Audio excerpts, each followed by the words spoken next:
Happening, people? It's your girl Minna. Welcome back to the channel. You already know what it is. Big up to everyone locked in on this relatively quiet, nice weather. You know the vibes. Monday afternoon. Big up to everyone locked in. Be sure to hit the like button and be sure to subscribe. If you are new here, it's the road to 7K. Hopefully, we will get there in due time. I'm not gonna lie, guys. There is not a lot to talk about today.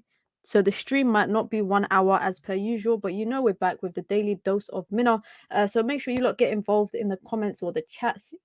We're going to talk about a lot of stuff. We're going to talk about Jadon Sancho's man of the match performance for Chelsea. I see Chelsea fans taunting United fans. I don't know. It just doesn't make sense for me. So we're going to talk about that, obviously, his performance. We're going to talk about Amad Diallo reportedly in talks or beginning talks with Manchester United for a new contract. We're going to talk about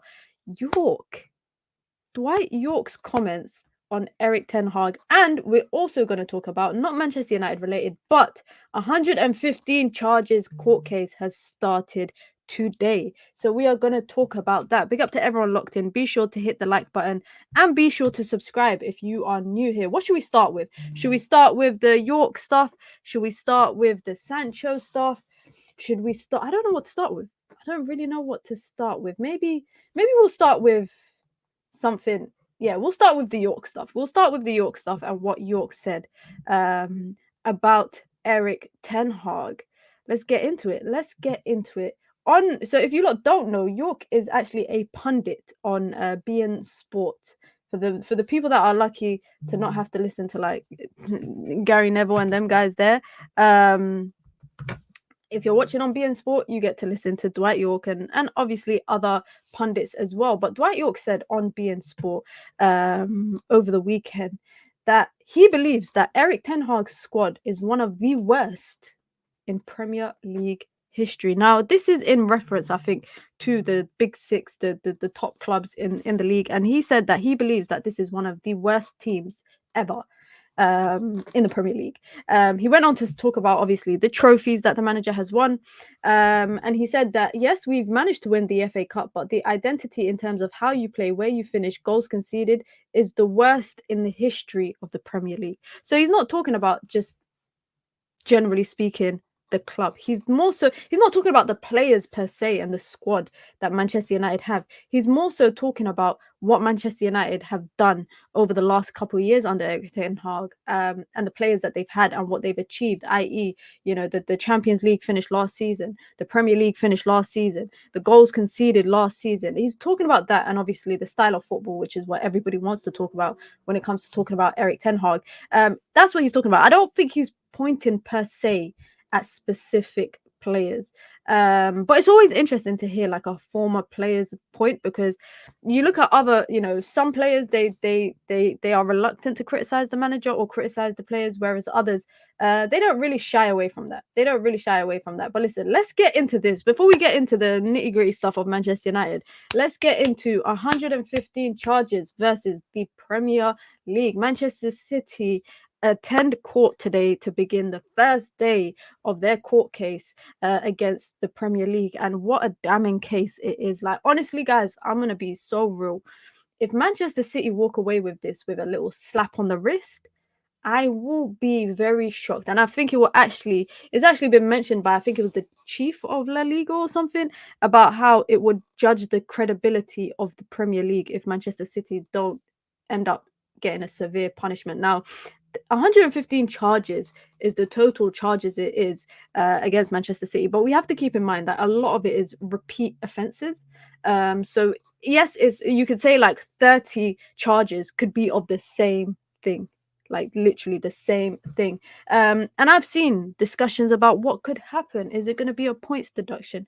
Will it be a fine? Will it be a relegation? Will it be a transfer ban? Will it be all of that? I don't know what it will be. But I do think if the Premier League are able to have a lot of evidence against Manchester City, I think the Premier League will look to make an example of them. Because I think other clubs who, for example, teams like Everton, etc., that have been out of the FFP regulation bracket, if they got points deductions, and, you know, historically Chelsea got transfer bans, etc., everybody's looking right now. Everybody is looking at the Premier League to see what happens. Now, some of the things that they're being accused of, guys, even I can't believe it. Even I can't believe it. And the worst thing is I'm not sure if some of these are credible in the courts, especially if it's like leaked things. Some of it is not confidential documents. A lot of it is like emails that have been leaked, right? And there's one thing that I saw. Manchester City's chief operating officer wrote that the Manchester City owners was funding the sponsors. Now, if you know Manchester City's sponsors, Etisalat is one of them, which is a UAE-based telecoms company. Etihad is their sponsor. UAE, specifically Abu Dhabi owned. Like, let's differentiate the difference. UAE is obviously the United Arab Emirates. It's the country, but each state in the UAE, I think there's 7. Each state is governed individually. So there's Sharjah, if you say in English, there's Sharjah, there's Al Ain, there's Dubai, and then obviously Abu Dhabi, which is the capital, and it's the big boss. So Etihad is owned by Abu Dhabi. Similarly, like Manchester City is, similarly, it's Salat, etc., etc. So a lot of money. This is going back to 2011, 2012 season. Funding or sponsorship that was coming reportedly from these brands were actually coming directly from the Abu Dhabi owners of Manchester City, and they were just funneling it through to the team, which obviously for FFP purposes and just for regulation purposes, obviously owners are limited in terms of how much they can invest to a certain extent, right? Whereas if you've got money coming in through sponsorship, that's another form of revenue, which is why they're probably doing this. For example, and by the way, they have this, is crazy, all email written, everything is documented in files that has been shared via email. 15 million cash from Etisalat that came directly from the Abu Dhabi owners into Manchester City's P&L. Bonuses that came straight from the Abu Dhabi owners into Manchester City's accounts.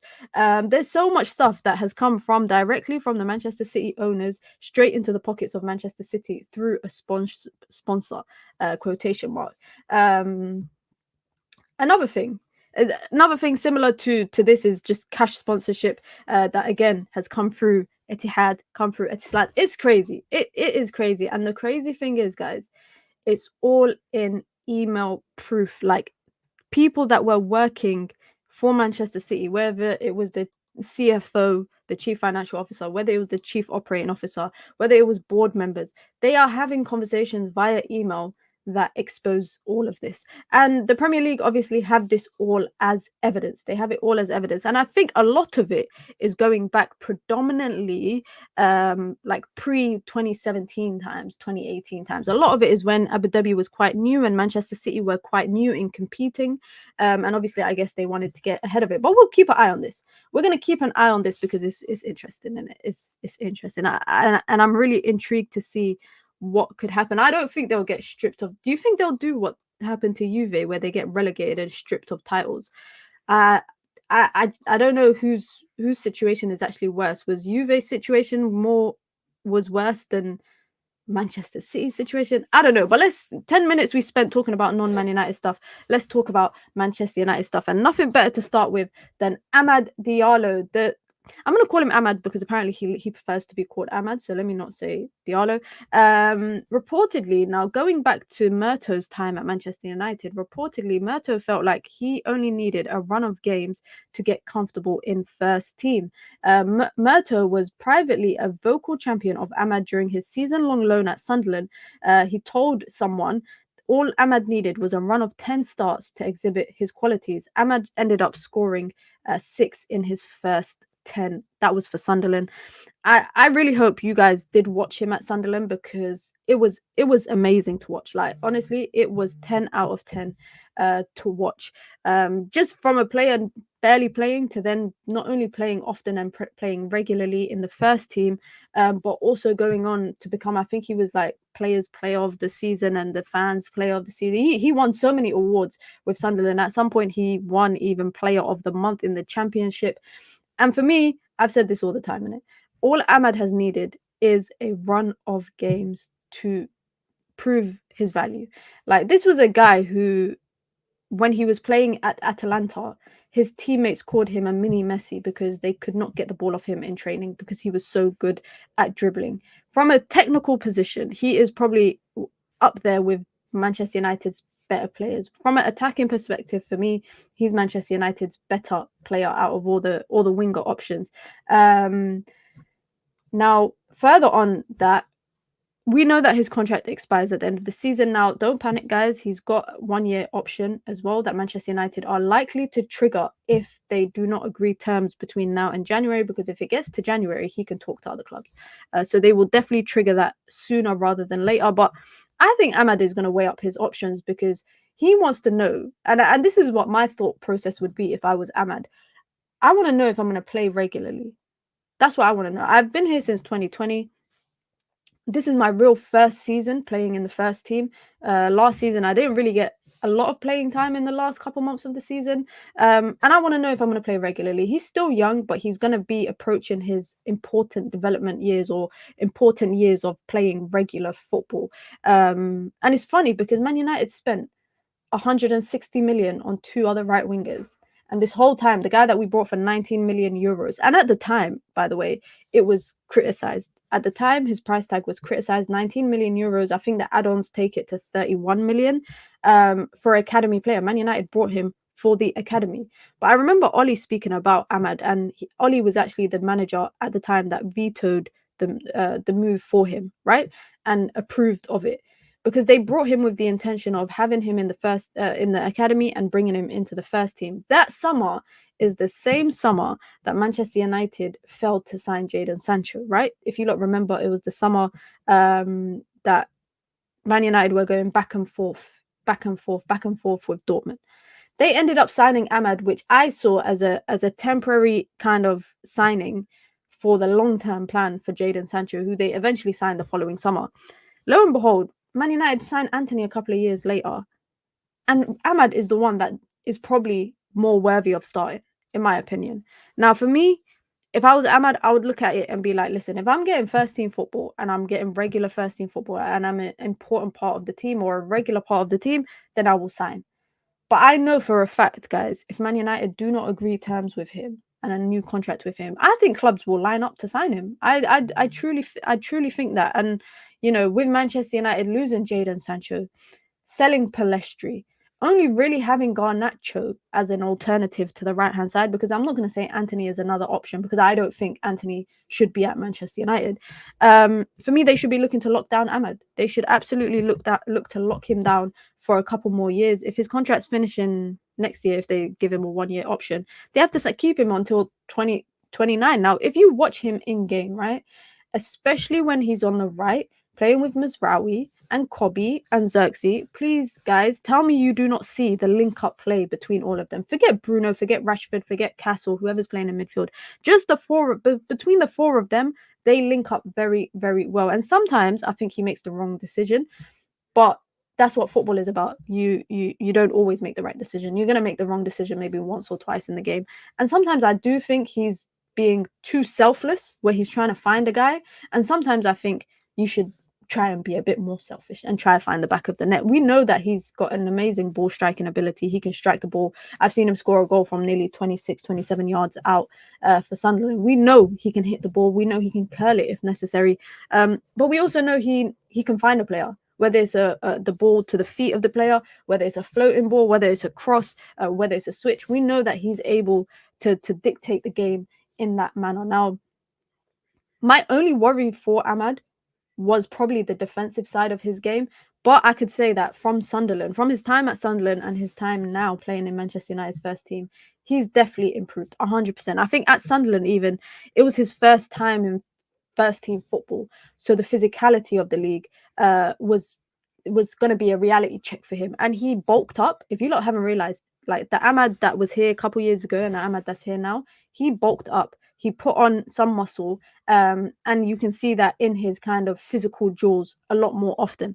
And I enjoy that. I like to see that. Now, for me, priority is there. Manchester United have to, out of all the players whose contracts are finishing this year, he has to be the one that probably gets the renewal. Probably other people will get, I think Maguire will get 1 year triggered because they'll look to sell him. But I think Ahmad will be the guy who gets a new a new deal unless he opts out of it. Now, a fun fact for you guys.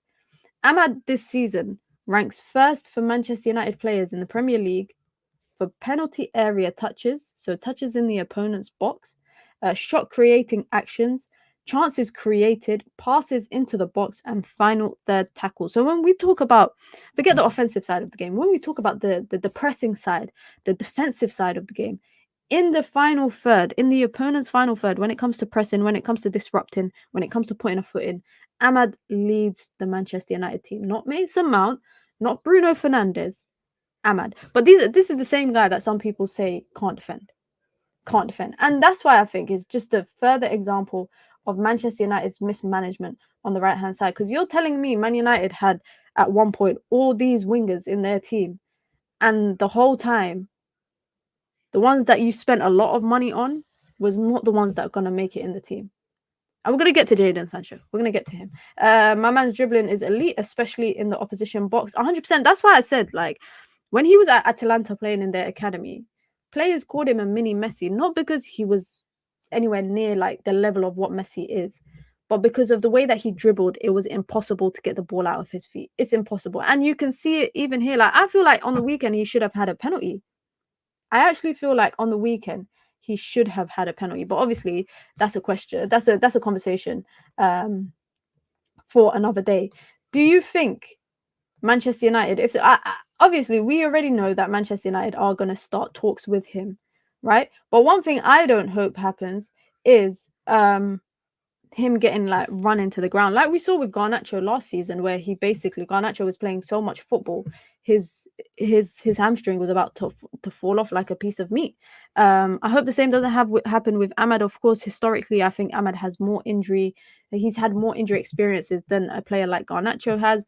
But I'm hoping that, you know, if he continues to stay fit, and shout out to Ahmad in it, because he's been working hard to get this opportunity, and it's fully deserved. It's absolutely fully deserved. Now, Manchester United and Erik ten Hag have done their pre-game presser ahead of Barnsley. Guys, I'm not gonna lie, I don't know if you lot feel the same. I forgot we were playing Barnsley. I remembered we were playing Barnsley, but I didn't realize it was Tuesday, because I was looking at the football this morning for tomorrow, because I knew that it was Champions League tomorrow. So I was looking at the schedule, and I'm like, oh, okay, there's a couple games on. And then I saw on my favourites, it said Manchester United. And I was like, whoa, what? Manchester United's playing the same time as Champions League? Damn. Double homicide. But Erik ten Hag has done his normal questions and answers in the presser. One of it being about Anthony. I feel like because we're talking about the right-hand side, it's only fitting that we bring this up. Erik ten Hag was asked about, obviously, rotation in the team, and he was asked specifically about whether Anthony would play versus Barnsley tomorrow. He said, tomorrow we will see what the lineup will be. We have training every day and the players have to earn the right. When the attitude is good and shows performance in training, then they will play. Again, this is, what's the word, like, read between the lines. This is read between the lines. We have not seen Anthony play, barely. Not that I want to see him play, but we have barely seen him play since the season has started, the Premier League campaign has started. And now Erik ten Hag has, in my opinion, I think, insinuated that there is something in training that is why maybe he's not playing. Now, let's repeat that sentence quickly. He said, tomorrow you will see what the lineup will be. We have training every day and the players have to earn the right. And when the attitude is good and you show performance in training, then you will play. Take from that, guys, what you will. Listen, if you're a woman, you know how to read between the lines. Sometimes people don't have to say things directly in it. You can read between the lines. I'm taking this as someone who's not performing well in training. And to be honest, again, I can't say this is what Anthony would do, because I don't know him, right? I don't know him. But do you guys get the impression that Anthony is the kind of player where if he's not playing, he's just not gonna try? Because I'm sorry, you can't go from being the 100 million signing 2 seasons ago to not sniffing a chance in the first team. You cannot go from the manager putting his neck on the line for you to you just not playing at all. Like, again, I say that I think Eric Ten Hag is like fond of Anthony because, like I said, you wouldn't push to sign him like you did, and you wouldn't play him as much as you did when he was struggling evidently last season and he wasn't performing. So clearly, there's a professional relationship between the two of them. Like they're homies, right? They are homies. But clearly, there is something going on in training that we're not privy to. That Anthony is not playing thing. Maybe Anthony is converting to fullback. Well, he's already made it clear in. I don't know if you don't remember the Liverpool game. And there was another game that he got brought on and he got put to left back. He was fuming. He was not happy about it. And I think he even mentioned it in an interview that he was not happy about it. And then there was leaks at the end of the season talking about how he wasn't happy and how Eric Ten Hag made an example of him in the dressing room because he went against Eric Ten Hag's request to play at left back, or he made it known to the manager that he didn't want to play there. So the manager made an example of him in the dressing room. I will be very shocked if they turn in Anthony into a left back, just because I don't think he gives me the impression that he would want to play left back. Like I don't get that. Like there's some people, like for example, look at Amrabat when he first came, right? Amrabat made his debut for Manchester United at left back. And then he said after that game in an interview, he said, I will play anywhere the manager needs me. Wherever the team need me, I will play. And then look at Anthony on the flip side. When he was asked to play left back, a couple of months later, he's coming out doing an interview saying that he wasn't happy about playing there and he didn't want to play there because it doesn't value him playing at left back. The only thing that Anthony is praised for, specifically in game, is his defensive attribute. No one sits here and praises Anthony for what he offers going forward. So if there's any position that you are suited to play, it's left back. Because at least there you are further down the pitch, you have to focus on defending, and you're not involved in the attack. If the manager don't want you to. Let me see what you lot are saying in the chat as well. Be sure to hit the like button, guys, if you've just come through. Let's try to get as many likes as possible throughout the stream. And later today, I'll be dropping a video, inshallah, God willing. So you don't want to miss that. You do not want to miss that video. That's all I have to say. Bruno needs to watch for the bench tomorrow. It's interesting if the manager is going to rotate. I'm really intrigued to see if the manager will rotate. Eric Ten Hag does not give away a lot, right, in press conferences. That's one thing about him. He was asked about whether Manuel Ugarte would feature versus Barnsley tomorrow. And he said, Ugarte, you will see tomorrow what the selection will be for this game. Like, not even saying, yet he's trained, yep, he's available. Just saying, you'll see tomorrow who's the starting 11. He went on to speak about rotation, and he said, absolutely, I think it's very important, and I think I have headaches. I have many players available, and we can make a selection from game to game. Definitely, we have to rotate because we have to cover so many games. This is a nice headache. I guess this is the headache that most managers had last season, and Manchester United didn't. And now Eric Ten Hag gets to experience it. Now he went on to inevitably, like, this is cash money. You got Eric Ten Hag press conference. Let me pull up a picture of Eric Ten Hag. I don't know why I still got a picture of Anthony there. But you know Eric Ten Hag, right? Cash money. He is asked, Eric Ten Hag is asked about games, and he talks about trophies. So he spoke about the importance of trophies. By the way, this picture kills me. I just realized this picture I brought up is a Harry Potter themed one. But anyway, Eric Ten Hag spoke about the importance of trophies, and he said it's about winning trophies, but I don't only want to talk about this. You guys, you guys are talking about we have to win the league. We are in 5 leagues and we want to win them. No doubt we are aiming for a trophy and we take it seriously. Did he just say we're in 5 competitions? What Bro, we're not in 5 competitions. Unless you're talking about the Community Shield. What five trophies are we in, guys? What 5 trophies are we in? Premier League, Europa League, Carabao, FA Cup. Unless he's talking about Community Shield, which surely it can't be.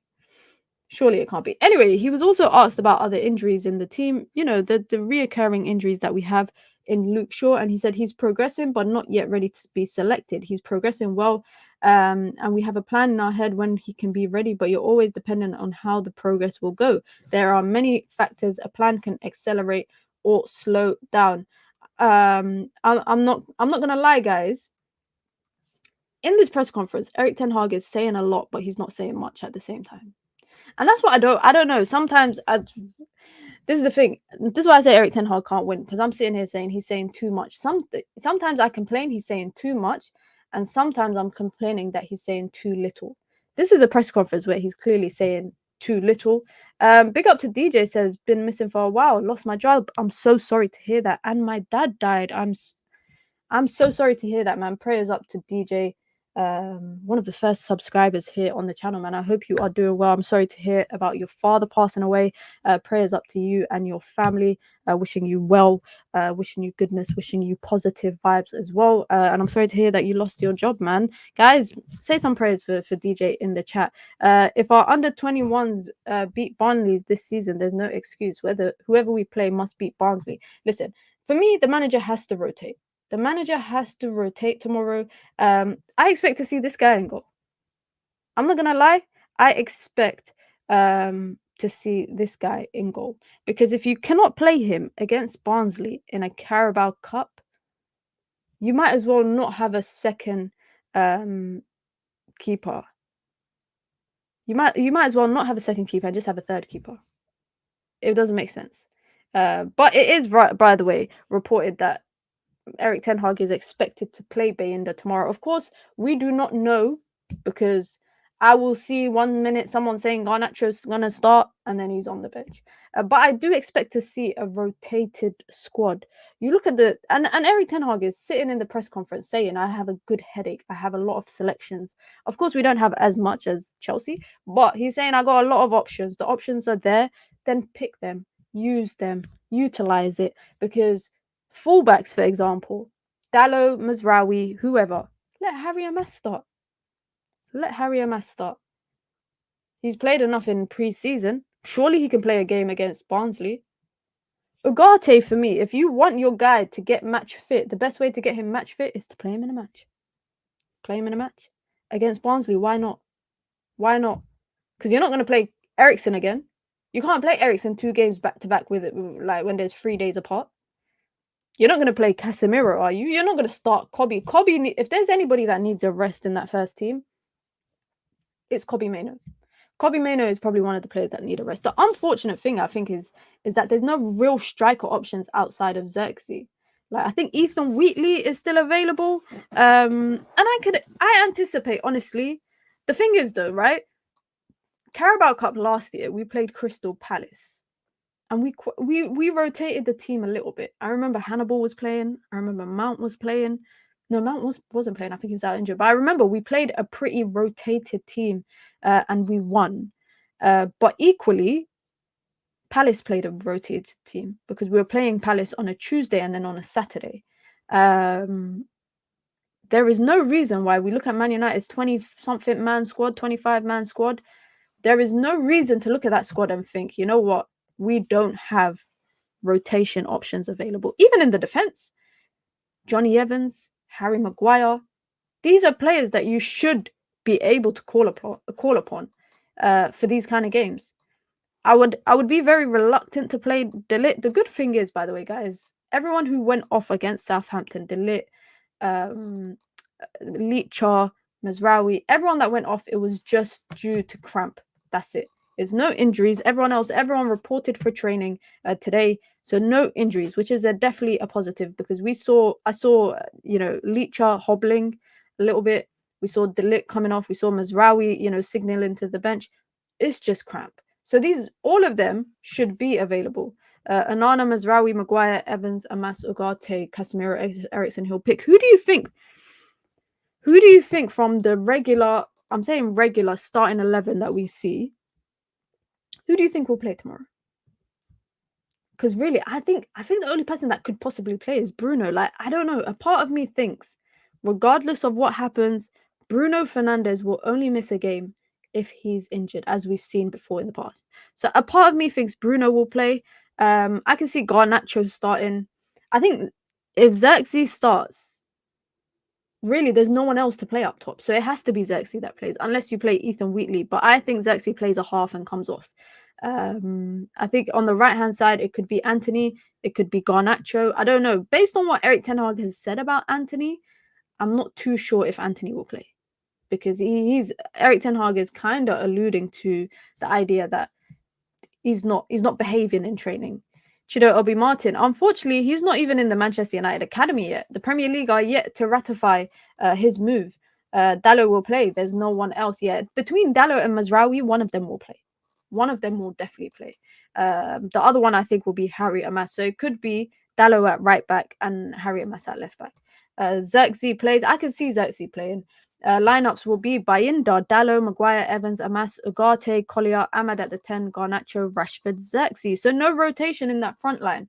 I think it could be Garnacho right, Rashford left, Xerxes up top. I think a lot of the other younger players, if they do play, it will be, fresh legs coming on second half. Hopefully, Erik ten Hag might actually go strong up top, with the hopes that they can put the game to bed in the first half, be 2-3-0 up, and then bring on the younger players. I'd start Amas in the cup and rest Mazraoui. Rotation will be really important. I think Erik ten Hag has a better group now to rotate 100%. And I think he also acknowledges that he's got a better team now to rotate with, just because of, predominantly because of match fitness and whatnot. And, Erik ten Hag has spoken about Harry Amas, and between him and Toby Collier, I think there's a lot of talent there. But I also think that they are still, I think maybe, I actually think Amas is a lot more ahead in being first team ready than Collier is. But I do also say that with a bit of, I say that with a little cause of concern, that I think defensively he's still lacking a little bit in Harry Amas in particular. Toby Collier, I think he's very good. I did a video about him during pre-season, but between the two of Amas and Collier, I can't predict which one is going to break into the team. I really can't. Like last year, we knew it was Maino. The year before that, we saw Garnacho. We knew it was Garnacho. This year, I'm looking at Collier. I'm looking at Amas. And I'm like, I don't know which one out of the two of you are going to break into the team. I do think, like, from natural talent, if we're talking like natural talent, I think it's Amas. I think like Amas is technically on a technical level as well, he's a very good player. But I really can't predict it. I really can't predict it. Big up to Ramadan with the super chat. Says Sancho. If you don't know, and thank you Ramadan for the super chat. Ramadan is a Chelsea fan, but we're gonna get to Sancho, man. Don't worry, we're gonna get to that. But you lot heard Born Vex. Make sure you hit the like button. Sometimes I tend to forget, guys, to tell people to like, and then I get to the end of the stream and I realize I didn't tell anyone to like. So make sure you lot like the video. If you want to send in super chats to support the channel, you can. You can send in super chats with your comments, with your questions, or just with your thoughts to support the channel if you enjoy the content here. If you enjoy the content here, you can also join the Minions Gang, aka the Members Club. It's the pinned comment in the chat. You get your badges, you get your emojis, you get your custom member content, and of course, you get to support the growth of the channel. It's the road to 7K here. I'm aiming to get there in the next couple weeks. It's the road to 10K as after that as well. So hopefully we'll get there in due time. Anana, Mazraoui, Martinez, Maguire, Amas, Ugarte, Casemiro, Bruno, Rashford, Ahmad, Xerxes. That is a very strong team. So you think Mazraoui should start ahead of Diallo? For me, I think if Mazraoui came off on the weekend due to cramp, you're better off not playing him. Diallo for me also is Mr. Reliable. Like, let's be honest, guys. Diallo is Mr. Reliable, despite the fact the first half of Saturday's game, an 18-year-old was peppering him. You telling me you're getting cooked by a guy that's born in 2006? That's madness. That is madness. But hey, each of their own. But that first half for Diogo Dallo for me was a hot mess. It was a hot mess. But I think that Diogo Dallo is Mr. Reliable. He's always fit. He's always available. He's always ready to play. With Mazraoui coming off with cramp, I think Erik ten Hag's more likely to save his legs for next weekend. Bear in mind, guys, Saturday we got a 5:30 matchup against Crystal Palace. 5:30 Saturday afternoon matchup against Crystal Palace. We all know what happened the last time we played away to Crystal Palace, right? That was a very traumatic end to the season. So we need everybody as fit and as available as possible. Diallo is the better offensive right back. Mazraoui is better defensively. You know what?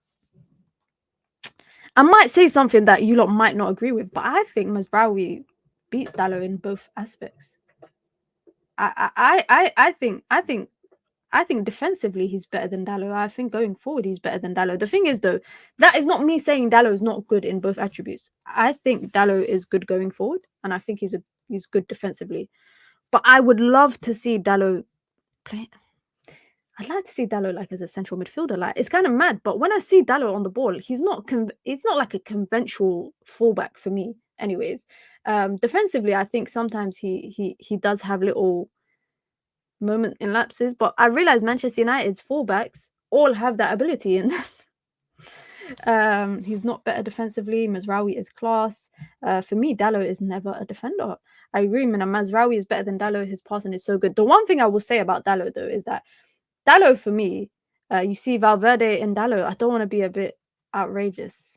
Valverde is way better though. Valverde is way better. I think Valverde is one of the most underrated players, or underappreciated players, I would say, in world football right now, especially at Real Madrid. But I'm not gonna say he is like him. But I just think Diallo sometimes, you know, if United are needing a midfielder, they could shift him in there. They could definitely shift him in there. Do you guys think Anthony's going to play tomorrow? Because, by the way, nobody has mentioned Anthony when it comes to tomorrow's lineup. If you can't even get in for a Barnsley game, I'm sorry, Man United have to sell this guy. Like they have, even if it's like at this point, having him in the team he's of no benefit. He is of no benefit having him in this squad right now, because if he cannot play against Barnsley in the Carabao Cup, Jadon Sancho got shipped out for less.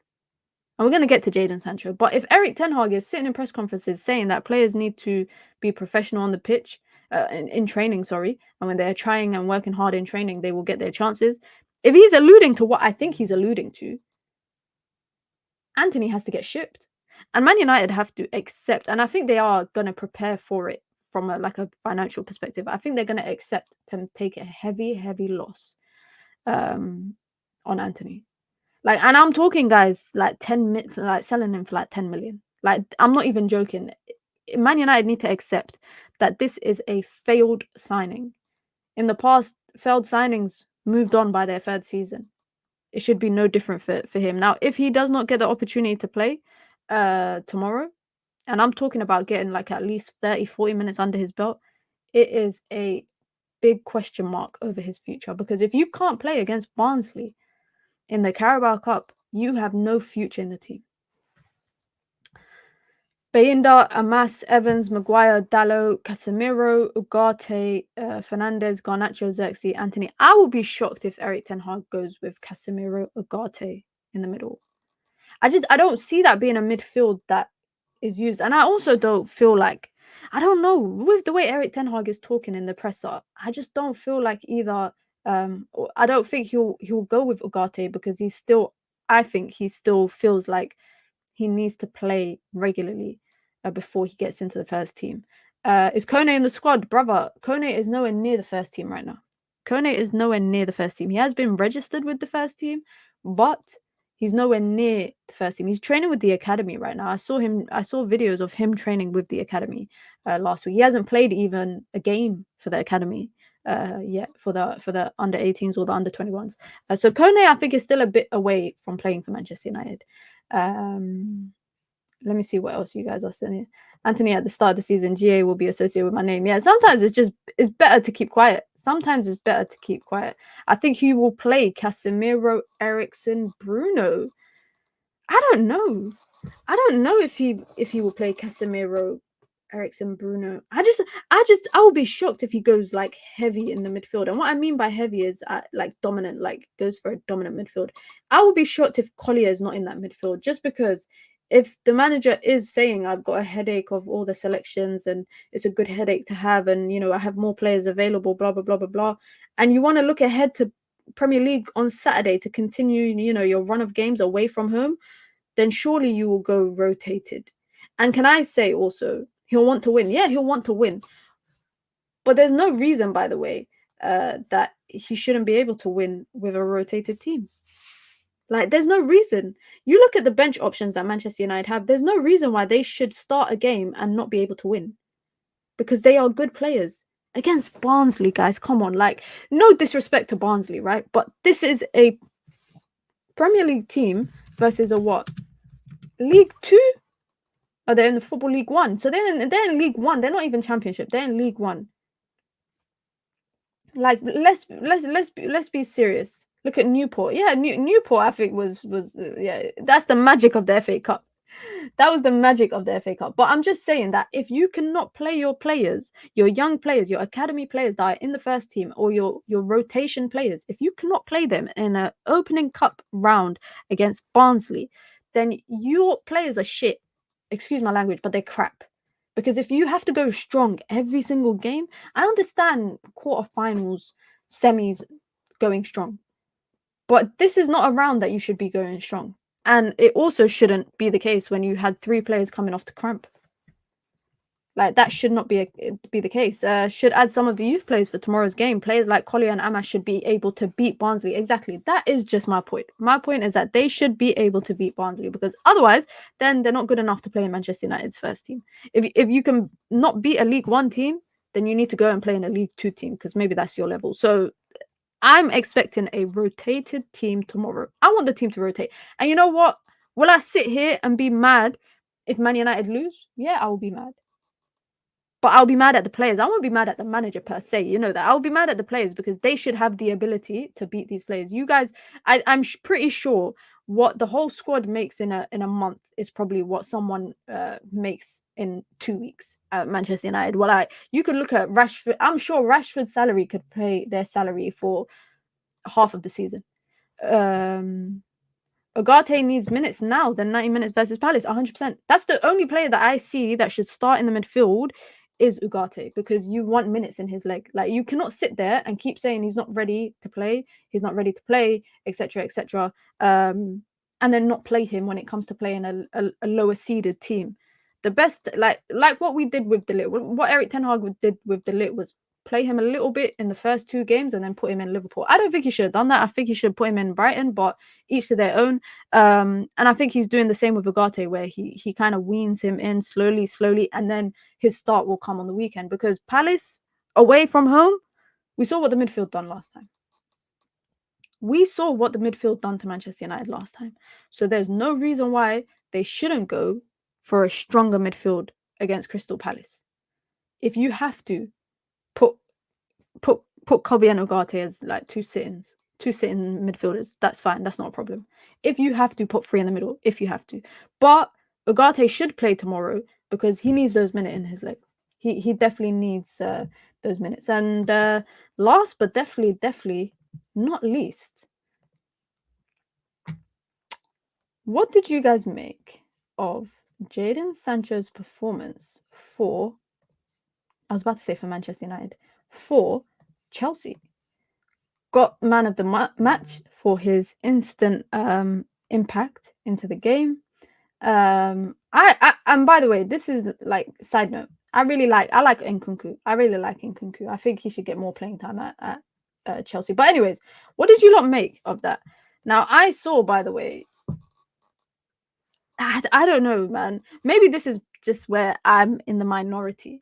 But I don't know how people sit there and watch and just be like, I want this guy to fail. Like, I don't like how things transpired between him and Manchester United. But I will never go out and be like, I want him to. I will not sit there and be like, this is a hate watch for Jadon Sancho. I wanted him to do well. I went to the Champions League final, even though I like Real Madrid and I like the heritage of Real Madrid, and there's some players I like in Real Madrid. A part of me wanted Dortmund to win just so Jadon Sancho can win the Champions League, just because I'd be happy for him.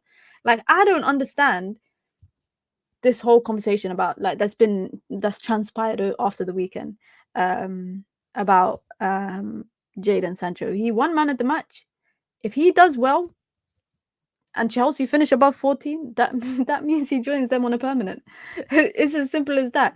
You are butchering him in the chat as well. It is funny though. Like, you can see he's happy to play football. And like I've sat here lots of times and said I don't like how things transpired between him and Manchester United. I think he had faults, and I think the manager had faults as well. But one thing I will say, I just want him to do well. Just like I would want if Erik ten Hag left Man United today, I would want him to do well, whatever club he goes to. As simple as that. But you can also see, like, not just football side, you can see he's happy to be at Chelsea. Like, mentally, that's a big part. That's a big thing. Big up to MUFC, been a member for 10 months. That is since, if I'm not wrong, since memberships have existed on the channel. Says, you should know the drill by now, auntie. Don't call me auntie, man. You should know the drill by now, auntie. Man of the match now, down tools later. Glad he is someone else's problem. Yahya said, don't want him back anywhere around Man United.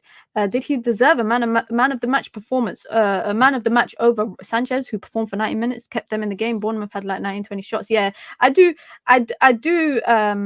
agree. I don't think he deserved man of the match personally. I don't think it, but it's just because it was an instant impact. It's like when Xerxes came on against Fulham and scored.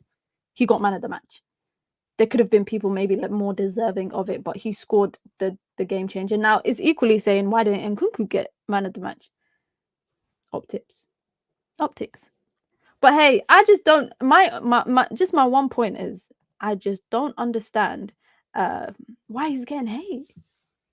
Like, I just don't get it. Like I just, maybe am I just being too, am I looking at it with rose tinted glasses on?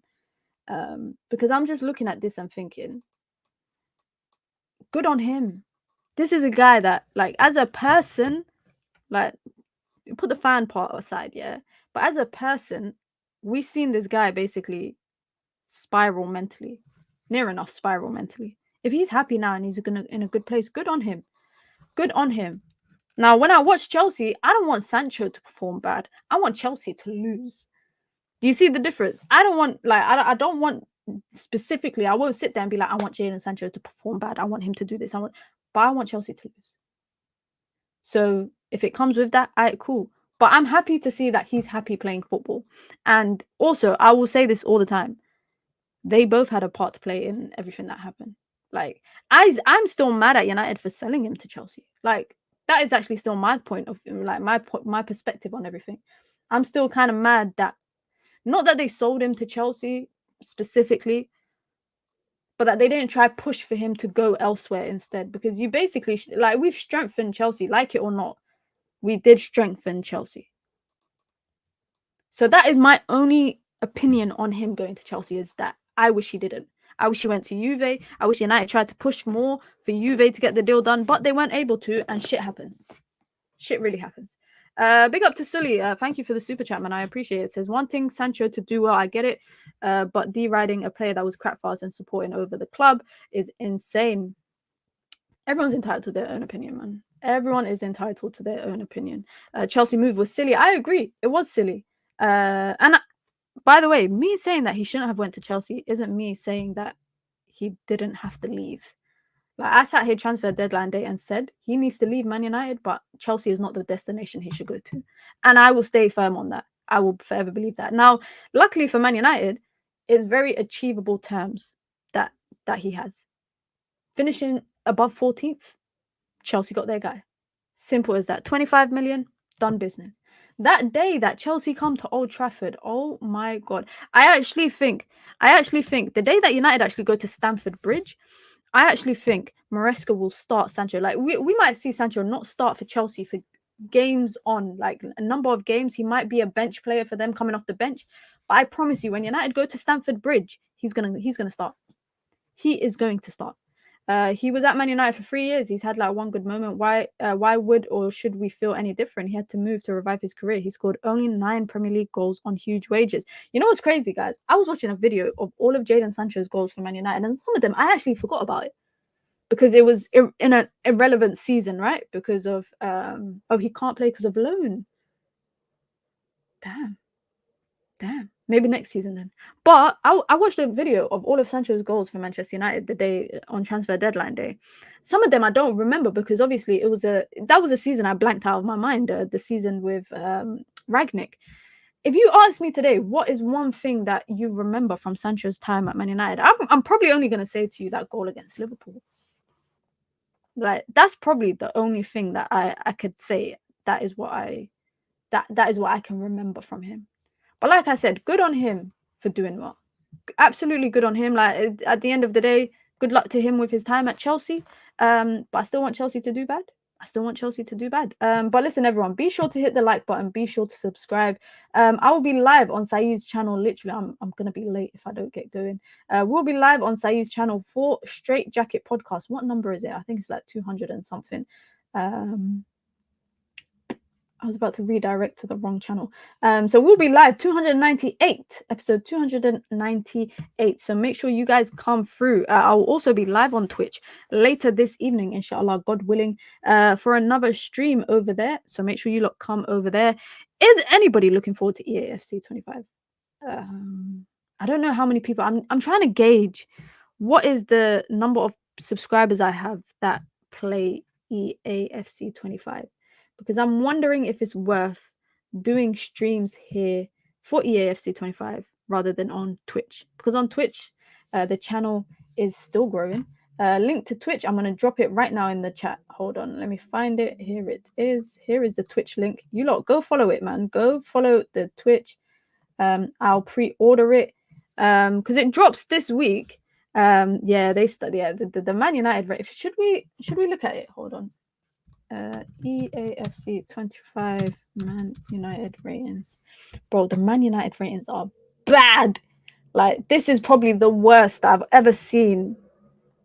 Like, Man United is a 4.5 star team, guys, in EAFC this year. In FC 25, we are a 4.5 starred team.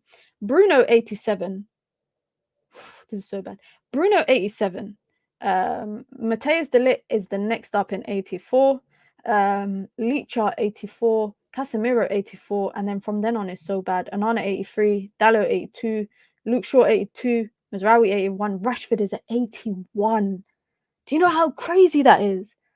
81. Ugarte 81. Harry Maguire 80. Garnacho 79. Xerxes 79. Ericsson 79. Rasmus 78. Lindelof 78. Mason Mount is 78. Do you know how bad that fall off is? That fall off is so bad. Euro 78.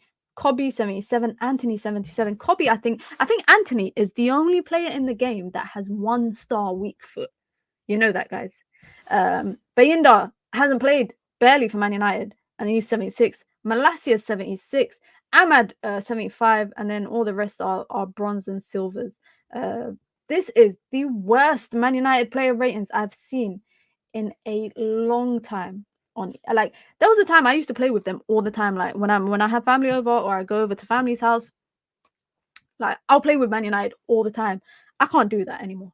I actually can't. I have to pick another team because a 4.5 star rated team with 4 players over 84 and over, that is bad. But anyway, the game drops this week. I think it's out on Thursday, if I'm not wrong. And then the official game comes out. It officially comes out the following Friday.